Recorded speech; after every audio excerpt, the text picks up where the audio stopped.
Hello दोस्तों, स्वागत है आपका हमारे YouTube चैनल में। तो देखिए, जीएस और जीके के क्वेश्चन है, तो इनकी चर्चा कर लेते हैं डिटेल में और इनकी जो है बताते भी चलते हैं क्या होगा, किसका आंसर क्या होगा। तो देखिए, पहला क्वेश्चन है, गायत्री मंत्र का उल्लेख किस वेद में है? ठीक है, तो गायत्री मंत्र का उल्लेख किस वेद में? ऋग्वेद में। और आज ऋग्वेद के किस मंडल में है? ऋग्वेद के तीसरे मंडल में है। ठीक है, तो गायत्री मंत्र किस देवी को समर्पित है? सवित्र या सविता या गायत्री देवी को समर्पित है। ठीक है, अच्छा बताइए, ऋग्वेद का पुरोहित कौन होता था? होत्र या होता था। ठीक है, ये याद रखिएगा। और अथर्ववेद का पुरोहित? अथर्ववेद का ब्रह्मा होता था, जिसका कार्य था यज्ञों का निरीक्षण करना। और यजुर्वेद का अथर्वी होता था। और सामवेद का उद्गाता। ठीक है, तो सामवेद में जो है किसकी जानकारी मिलती है? संगीत की, इसीलिए भारतीय संगीत का जनक कहते हैं सामवेद को। और यजुर्वेद में यज्ञीय कर्म कांड की जानकारी प्राप्त होती है। ठीक है, ये भी याद रखिएगा आप लोग। कह रहे हैं, इंग्लैंड के हाउस ऑफ कॉमन्स द्वारा भारत के किस गवर्नर जनरल पर महाभियोग चलाया गया था? वारेन हेस्टिंग्स पर। किस पर? वारेन हेस्टिंग्स, जो बंगाल के प्रथम गवर्नर जनरल थे, उन पर जो है चलाया गया था। 1788 से 1795 के बीच चलाया गया था। कारण था कि जो है बनारस के राजा थे चेत सिंह, तो उनसे जो है अधिक रुपयों की मांग की गई थी और इस कारण भ्रष्टाचार का उन पर आरोप लगा था। ठीक है, तो जाकर के इंग्लैंड पर उन पर महाभियोग चला था, लेकिन बरी हो गए थे। ठीक है, लेकिन केस चला था, ये याद रखिएगा। आगे अगला क्वेश्चन कह रहा है, अंग्रेजों द्वारा कलकत्ता में निर्मित दुर्ग का नाम क्या था? Fort William. क्या नाम था? फोर्ट विलियम की स्थापना की गई थी। ठीक है, और ये नाम है विलियम तृतीय के नाम पर, वहाँ के राजा थे विलियम तृतीय के नाम पर इसको रखा गया था, इसका नाम भी, ये भी याद रखिएगा। कह रहा है, सिखों के अंतिम गुरु निम्न में से कौन थे? 10वें गुरु थे गुरु गोविंद सिंह। ठीक है, तो बताइए, अच्छा गुरु गोविंद सिंह ने खालसा पंथ की स्थापना की, कब की? 1699 ईस्वी में उन्होंने खालसा पंथ की स्थापना की थी, ये याद रखिएगा। और कहा था, प्रत्येक सिख पुरुष अपने नाम के आगे सिख और महिलाएं क्या लगाएंगी? और 5 चीजें धारण करने का आदेश दिया था पुरुष को। क्या? केस, कंगा, कृपाण, कच्छा और कड़ा। ठीक है, आगे आइए। गंगा को उत्तर से दक्षिण ले जाने वाला चोल राजा कौन था? तो वो थे राजेंद्र प्रथम, जिन्हें कहा जाता है गंग कोंड चोल पुरम। चोल शासक पूछा गया है ना, तो राजेंद्र प्रथम हो जाएंगे। फिर कह रहा, पहला दादा साहब फाल्के पुरस्कार प्रदान किया गया था किसको? देविका रानी रोरी को। कब दिया गया था? 1969 में। ठीक है, देविका रानी को दिया गया था, देविका रानी रोरी को दिया गया था, ये याद रखिएगा। ये पहला दादा साहब फाल्के पुरस्कार है। ठीक है, कौन देता है ये पुरस्कार? भारत का सूचना एवं प्रसारण मंत्रालय द्वारा दिया जाता है। ठीक है, कितनी पुरस्कार राशि? 15 लाख रुपए। ठीक है, ये भी याद रखिएगा आप लोग। तो इस बार का किसको मिला है, जल्दी से बताइए। इस बार का मिला है आशा पारेख को। नहीं, आशा पारेख के बाद मिला वहीदा रहमान को। किसको मिला है? वहीदा रहमान जी को। ये भी अभिनेत्री रही है, इनको प्राप्त हुआ है। ठीक है, आगे आइए। कह रहा, तंजौर के बृहदेश्वर मंदिर का निर्माण किसने कराया था? तो राज प्रथम या अरिमोली वर्मन ने करवाया था। ये द्रविड़ शैली में बना है। किस शैली में? लिख लेना। और यदि आ जाए गंगकोंड चोलपुरम का बृहदेश्वर मंदिर, तो राजेंद्र प्रथम ने बनवाया था। ठीक है, आगे आइए। चार मीनार कहाँ स्थित है? हैदराबाद में है चार मीनार। इसका निर्माण किसने करवाया था? कुली कुतुब शाह ने। लिख लीजिएगा, किसने करवाया था? कुली कुतुब शाह ने करवाया था चार मीनार का निर्माण। ठीक है, फिर कह रहा कौन सा पर्वत हिमालय श्रृंखला का अंग नहीं है? आरावली नहीं, इसमें हो जाएगा कुनलुन। ये तिब्बत के पठार के उत्तर में है, ठीक है, ये हो जाएगा। भारत के पूर्वी तट पर स्थित पत्तन कौन कौन से हैं? पारादीप उड़ीसा में और पश्चिम बंगाल में हल्दिया। ये जो है पूर्वी तट में स्थित जो है पत्तन का मतलब बंदरगाह है, ठीक है। कह रहा भारत में अधिकतम कृषि योग्य क्षेत्र घेरने वाली फसल क्या है? चावल। सबसे ज्यादा चावल होता है, ठीक है, कृषि क्षेत्र में। फिर कह रहा है यूएसए की राजधानी किस नदी के किनारे स्थित है? तो यूएसए की राजधानी है क्या भाई? वाशिंगटन डीसी है, और वाशिंगटन डीसी आ जाए किस नदी के किनारे? पोटोमैक नदी के किनारे, ठीक है। और आ जाता न्यूयॉर्क शहर, न्यूयॉर्क हो जाएगा हडसन नदी के किनारे। और आ जाए रोम शहर, टाइबर नदी के किनारे। आ जाता लंदन शहर, लंदन शहर हो जाता टेम्स नदी के किनारे। किस नदी किनारे? आ जाता पेरिस शहर, सीन नदी के किनारे आ जाता।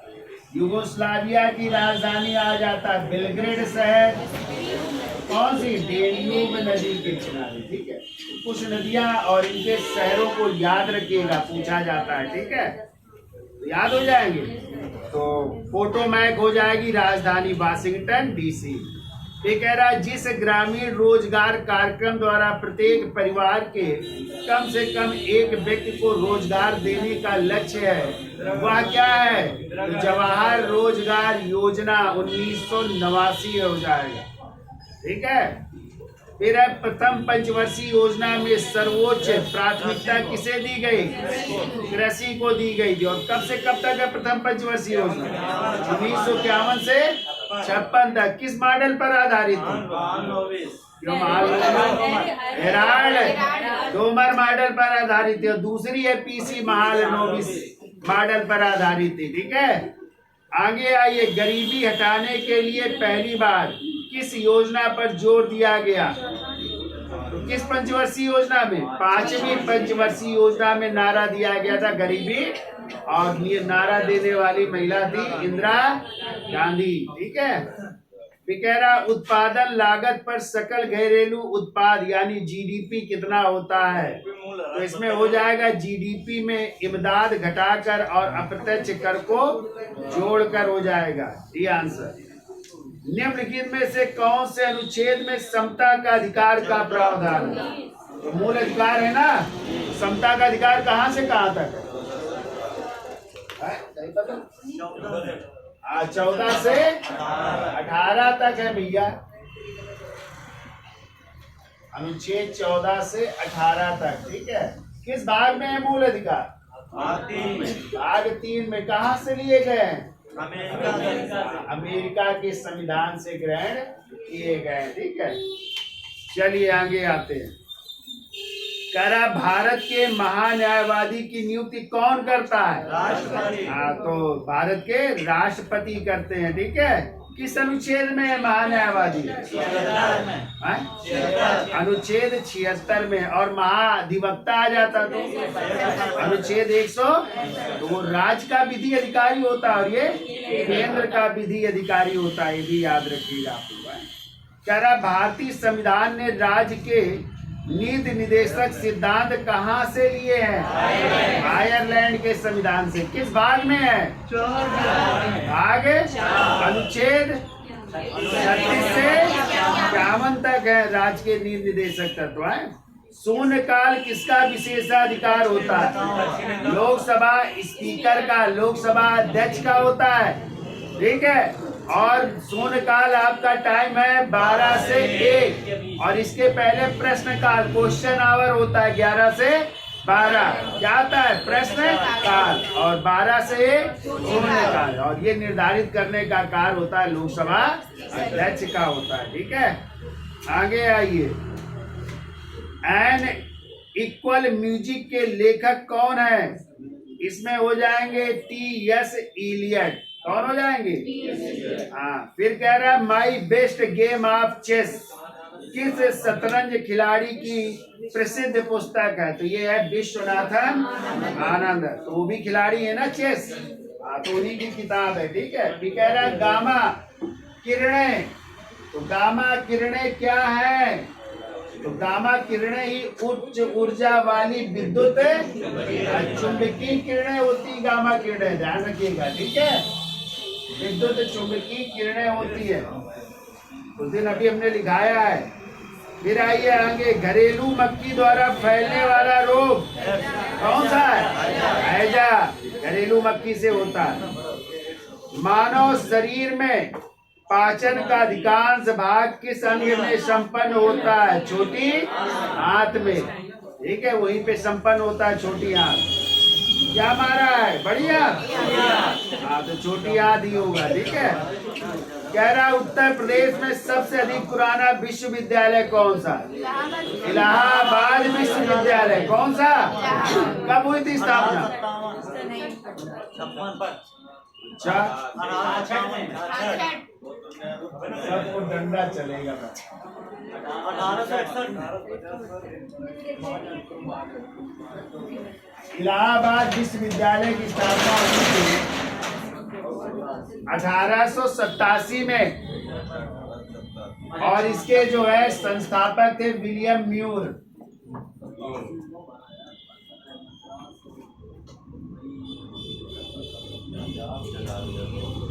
म्यूर है ये थे। और यदि आ जाए इसका डिजाइन विलियम इमर्सन ने तैयार किया। ये सब डेटे याद रखिएगा और इसको याद रखिएगा। ठीक है, विलियम मुइर है, ये याद रखिएगा। ये क्या है? उस समय जो है इलाहाबाद के गवर्नर थे, इन्होंने स्थापना की और डिजाइन किया था इसको विलियम इमर्सन ने, भी याद रखिएगा। ठीक है, ये चौथा विश्वविद्यालय है भारत का, इलाहाबाद विश्वविद्यालय। इसके पहले 3 विश्वविद्यालय स्थापित हुए थे 1857 में, मुंबई, कलकत्ता और मद्रास। किस विश्वविद्यालय को आधार बना करके? लंदन विश्वविद्यालय को आधार बना करके उनकी स्थापना की गई। और ये सुझाव दिया था 1854 की वुड डिस्पैच, पढ़ा है? हाँ। जिसे भारतीय शिक्षा का मैग्ना कार्टा कहा जाता है, उसके सुझाव पर। ठीक है, 3 विश्वविद्यालय पहले स्थापित हुए। ये कह रहा है उत्तर प्रदेश में विविध शोध संस्थान है, निम्न में से कौन सा शोध संस्थान आगरा में स्थित है भाई? तो कौन सा हो जाएगा? इसमें हो जाएगा area delivery research and defence institute, ये हो जाएगा। ठीक है, देखो सुशासन दिवस किस दिन मनाते हैं? 25 दिसंबर। किसका जन्म दिवस होता है? अटल बिहारी वाजपेयी जी का जन्म होता है। ठीक है, कह रहा निम्न में से किस वर्ष भारत में विमुद्रीकरण की नीति नहीं अपनाई गई? 1999 में। इसके पहले जो है रुपयों को बदला गया। ठीक है, जैसे 1946 में, फिर 1978 में जनता पार्टी की सरकार, और फिर 2016 में 8 नवंबर 2016 मोदी जी ने कौन से नोट बंद कर दिए? 500 के और 1000 के। तो डेट लिख लेना, 8 नवंबर 2016। वे कह रहा उत्तर प्रदेश में प्रतिवर्ष होलिकोत्सव के अवसर पर लठमार होली का आयोजन किस स्थान पर होता है? तो बरसाना में लठमार होली होती है ना, एक जरूर आएगा त्योहार से क्वेश्चन, तो याद रखिएगा बरसाना। वे कह रहा उत्तर प्रदेश में उच्च न्यायालय की खंडपीठ निम्नलिखित में से कहाँ स्थित है? लखनऊ में खंडपीठ पूछा गया है। ऐसे ही क्यों? इलाहाबाद तो मेन हो जाएगा, उसकी खंडपीठ कहाँ पे? इलाहाबाद उच्च न्यायालय की। लखनऊ में नहीं है क्या खंडपीठ?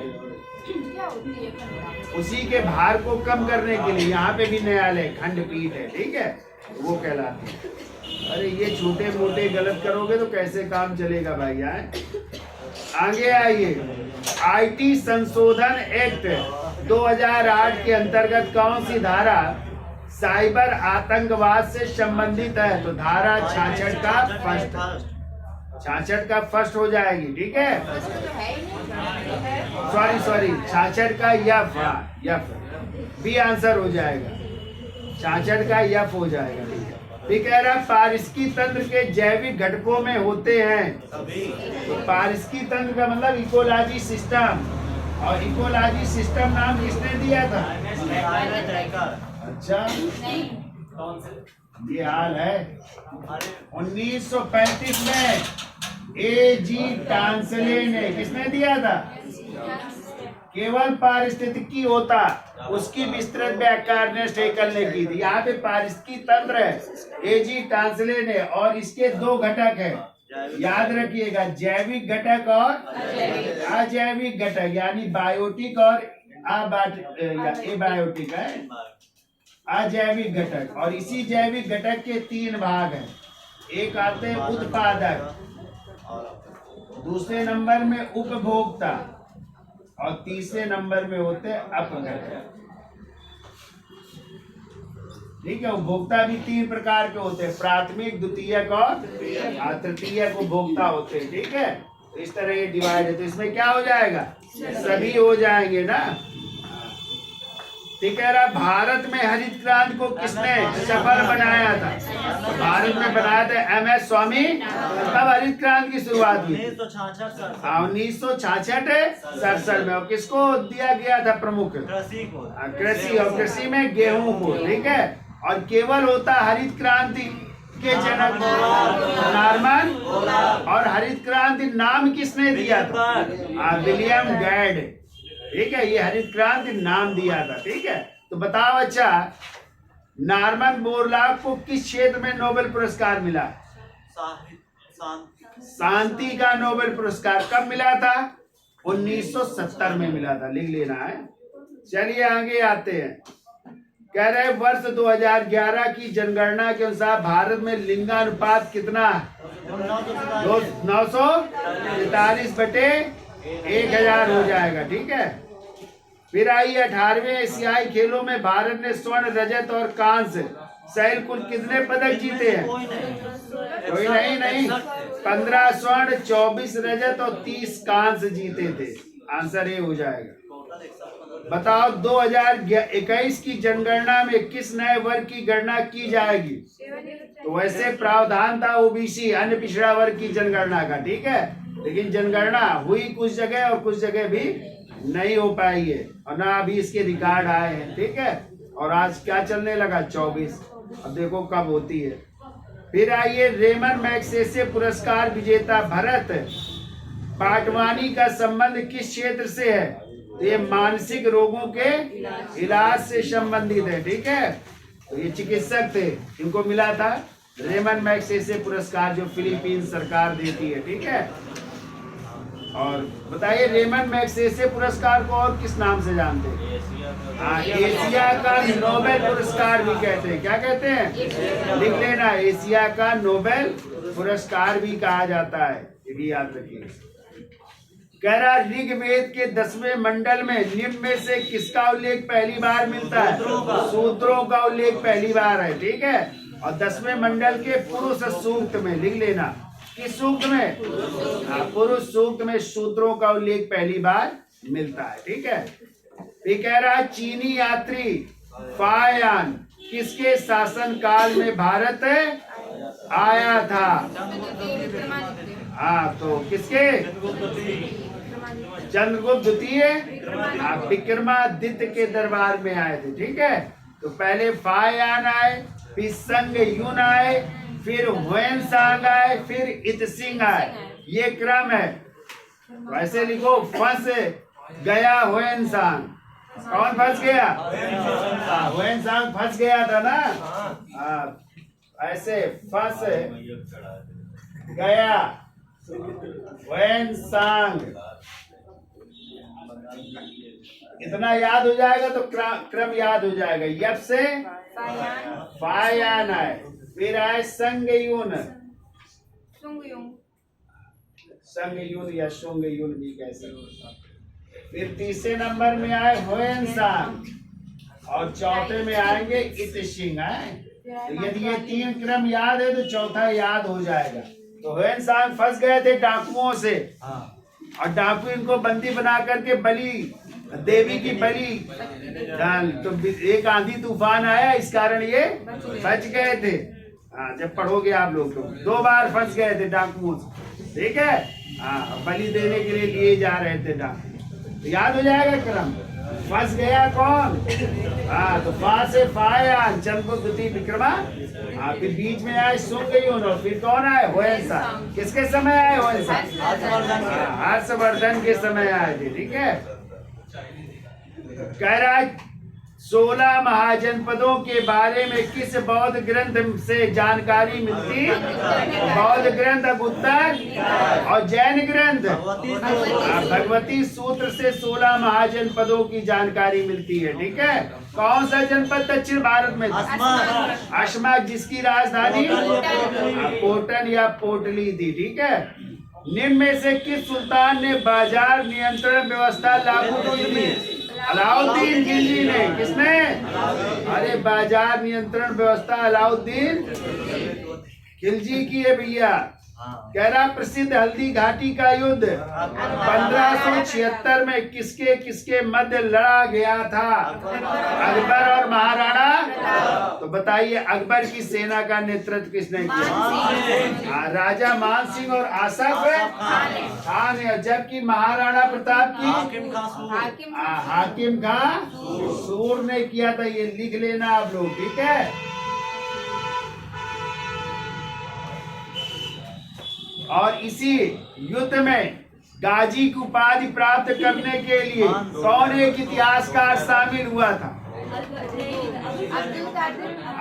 अब्दुल कादिर बदायूनी भी गए थे इसी युद्ध में, ठीक है।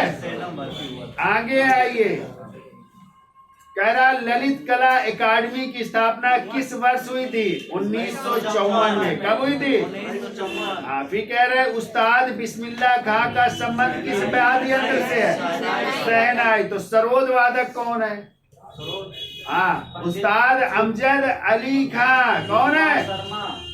अरे शिव कुमार शर्मा लिखो, संतूर वादक है, लिख लो, संतूर भी है शिव कुमार शर्मा। और यदि आ जाए सरोद वादक तो अमजद अली खां, और उनके 2 बेटे अयान और अमान बंगश भी है, ठीक है। चलिए अगला कह रहा इरडा नियमन करती है बीमा कंपनियों का। किसका? अंधकारमय महाद्वीप कौन सा है? अफ्रीका, जिसे काला महाद्वीप या अंधकारमय महाद्वीप भी कहा जाता है, ठीक है। आगे आइए। रोम शहर निम्नलिखित में किस नदी के तट पर बसा है? तो अभी हमने लिखा था कहीं पर है। तो रोम शहर कहाँ पे? टाइबर नदी के किनारे। और डेन्यूब नदी के किनारे 5 राजधानियां हैं। हाँ, तो कौन कौन सी है? वियना ऑस्ट्रिया की राजधानी, यूगोस्लाविया की राजधानी बेलग्रेड, और बुडापेस्ट हंगरी की राजधानी, एक बुखारेस्ट रोमानिया की राजधानी। तो इस तरह 5 राजधानियां हैं। किसके किनारे? डेन्यूब नदी के किनारे, याद रखिएगा। कह रहा है भारत में सबसे ऊंचा जलप्रपात कौन सा है? तो अब इसके अनुसार हो जाएगा जोंग जलप्रपात। किस नदी पर? सारावती नदी पर। कहाँ पे? कर्नाटक। कहाँ पे है? हाँ, और वैसे होता तो कुंचिकल जलप्रपात भी है, जो किस नदी पर है? बराही नदी में। बराही नदी पर है, वो भी कर्नाटक में ही है, ठीक है। तो सबसे ऊंचा कुंचिकल, लेकिन एक खंड में गिरने वाला जोंग जलप्रपात। और जोंग का ही नाम है गैर सोप्पा, या इसी का तीसरा नाम है महात्मा गांधी जलप्रपात। तो 3 नाम है, जोंग, गैर सोप्पा और महात्मा गांधी जलप्रपात, याद रखिएगा आपको। कह रहा निम्नलिखित भारतीय राज्यों में से किस राज्य की कोई समुद्री सीमा नहीं है? तो गुजरात, गोवा, राजस्थान और महाराष्ट्र। तो राजस्थान की कोई समुद्री सीमा नहीं है। ये कह रहा है भारत में राष्ट्रीय आय का आकलन पहली बार किसने किया था? तो दादा भाई, और उन्होंने ही धन के निष्कासन के सिद्धांत को प्रस्तुत किया था। और धन के निष्कासन को अनिष्टों का अनिष्ट कहा था, एविल ऑफ ऑल एविल की संज्ञा दी थी, ठीक है।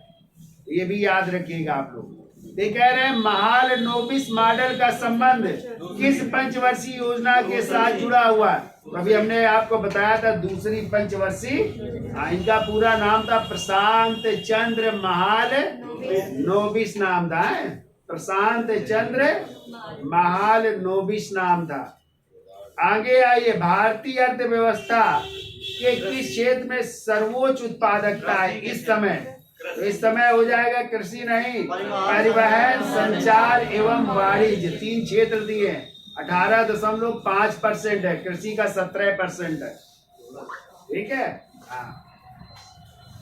फिर आइए, निम्न में से कौन सी रीटें ऐसी हैं जो केवल किसी सरकारी पदाधिकारियों के विरुद्ध लागू की जा सकती है? तो परमादेश। और परमादेश का अर्थ होता है हम आदेश देते हैं। और किस अनुच्छेद में है ये?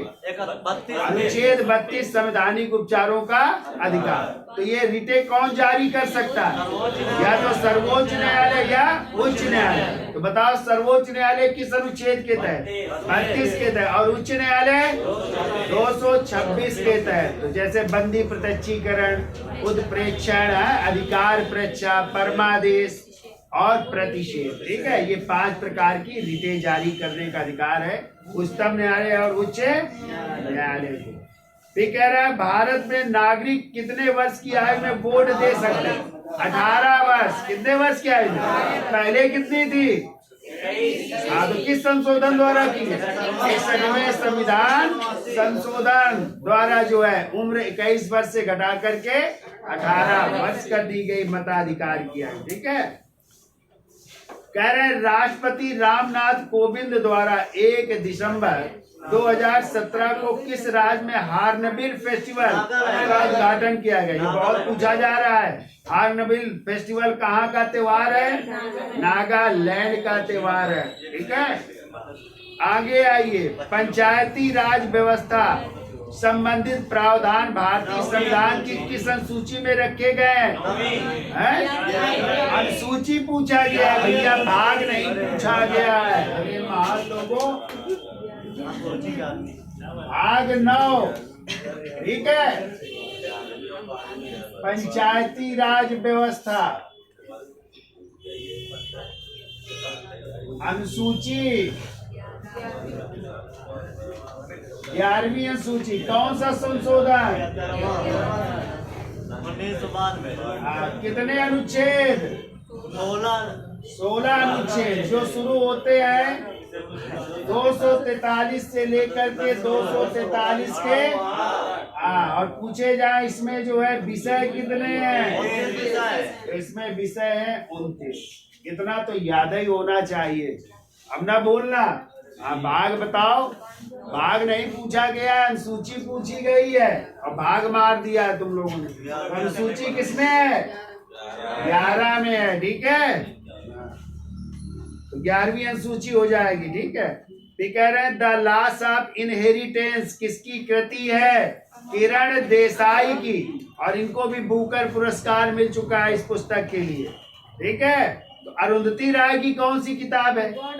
The God of small. इनको भी बुकर पुरस्कार मिल चुका है। ठीक है। और पामुक की पुस्तक लिख लीजिएगा, माई नेम इज रेड, और एक दूसरी है द ब्लैक बुल, अरहान पामुक की है। माई नेम इज रेड और दूसरी किताब लिख लो द ब्लैक बुल, इनकी किताब है, अरहान पामुक की है। फिर कह रहा है, मनुष्य में कौन से क्रोमोसोम के मिलने से पुत्र का जन्म होता है? यक्स और वाई। पुरुष का वाई और स्त्री का एक्स क्रोमोसोम मिलने से क्या पुत्र की प्राप्त होती है। ठीक है। और यक्स एक्स हो गए तो लड़की पैदा होगी। ठीक है। तो इसमें जो है पुत्र उत्पन्न करने के लिए कौन जिम्मेदार है? पुरुष। ठीक है। चूंकि उन्हीं में होता है वाई क्रोमोसोम, महिलाओं में तो यक्स एक्स ही होता है। ठीक है। आगे आइए, शिशु में पितृत्व स्थापित करने के लिए निम्नलिखित में से किस एक तकनीक का प्रयोग किया जाता है? तो डीएनए फिंगर प्रिंटिंग का प्रयोग किया जाता है। ठीक है। कृषि उन्नति मेला 2017 का आयोजन 15 से 17 मार्च के मध्य कहाँ किया गया? 17 की बात है तो नई दिल्ली में किया गया था। ठीक है। भारत को सामरिक दृष्टि से कमजोर करने हेतु चीन ने श्रीलंका के किस बंदरगाह में निवेश किया है? तो हम्बनटोटा बंदरगाह। कौन सा बंदरगाह? फिर आइए, जब वाष्प दाब वायुमंडलीय दाब के बराबर हो जाता है तो द्रव पर क्या प्रभाव पड़ता है? तो द्रव क्या होने लगेगा? उबलने लगता है। ठीक है। उत्तर प्रदेश में उर्दू को द्वितीय राजभाषा का दर्जा कब दिया गया? 1989 में जो है उत्तर प्रदेश की द्वितीय राजभाषा घोषित की गई उर्दू को। ये कह रहा है उत्तर प्रदेश की निम्नलिखित में से कौन सी जनजाति को बनरोध के नाम से भी जाना जाता है? राजी जनजाति। कौन सी? अच्छा, कौन सी जनजाति है जो दीपावली को शोक दिवस के रूप में मनाते हैं? तो वो हो जाएगी थारू जनजाति। ठीक है। उत्तर प्रदेश में भातखंडे हिंदुस्तानी संगीत महाविद्यालय किस नगर में है? अरे भैया, लखनऊ नहीं गए हो क्या?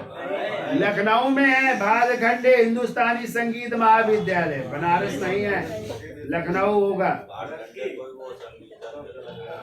फिर आइए, उत्तर प्रदेश में सर्वाधिक प्रचलित लोक नृत्य निम्नलिखित में से कौन सा है? तो उत्तर प्रदेश का लोक नृत्य है नौटंकी। क्या हो जाएगी? फिर है, उत्तर प्रदेश में मंत्रिमंडल का कार्य राज्य की नीतियों का निर्धारण, कार्यपालिका पर नियंत्रण एवं विभिन्न विभागों के मध्य समन्वय करना होता है। बताइए यह किसके प्रति उत्तरदायी होता है? तो विधान सभा हो जाएगा। ठीक है। फिर आइए, कृषि श्रमिक सामाजिक सुरक्षा योजना उपलब्ध कराती है, पेंशन तथा बीमा उपलब्ध कराती है। उत्तर प्रदेश में समाज कल्याण विभाग स्थापित किया गया था, 1955 में स्थापित किया गया था। ठीक है। यही तो देती है आपको वो स्कॉलरशिप है, समाज कल्याण विभाग। फिर कह रहा है राष्ट्रीय हित के लिए किसे प्रभावी बनाने की जरूरत है? पुलिस व्यवस्था को बनाने की जरूरत है। फिर कह रहा है पुलिस अधिनियम 1861 के अंतर्गत विशेष पुलिस अधिकारी की नियुक्ति की जा सकती है। तो पुलिस निरीक्षक के आवेदन पर मजिस्ट्रेट के द्वारा हो जाएगी। केंद्रीय सरकार पुलिस अधिनियम कब आया था? 1861 में आया था। ठीक है। ये कह रहा है उत्तर प्रदेश पुलिस विनियमों के अंतर्गत ग्राम चौकीदार उत्तरदायी होता है, जिला पुलिस अधीक्षक के प्रति होता है। ठीक है। जो वहाँ के एसपी होंगे, जिले के एसएसपी होंगे, उनके प्रति उत्तरदायी होंगे। कह रहा है social networking website Google plus की स्थापना किस वर्ष की गई थी? 2011 में की गई थी। ठीक है। और केंद्रीय आलू अनुसंधान कहाँ स्थित है? तो हिमाचल प्रदेश की राजधानी शिमला में है आलू अनुसंधान संस्थान। तो बताइए, दलहन अनुसंधान संस्थान कानपुर, और गन्ना अनुसंधान संस्थान लखनऊ और कोयम्बटूर। तो बताओ, चीनी अनुसंधान संस्थान कानपुर। तो चावल अनुसंधान संस्थान कटक उड़ीसा। और अंतरराष्ट्रीय चावल अनुसंधान फिलीपींस की राजधानी मनीला में। ये भी याद रखिएगा। ठीक है। तो धन्यवाद।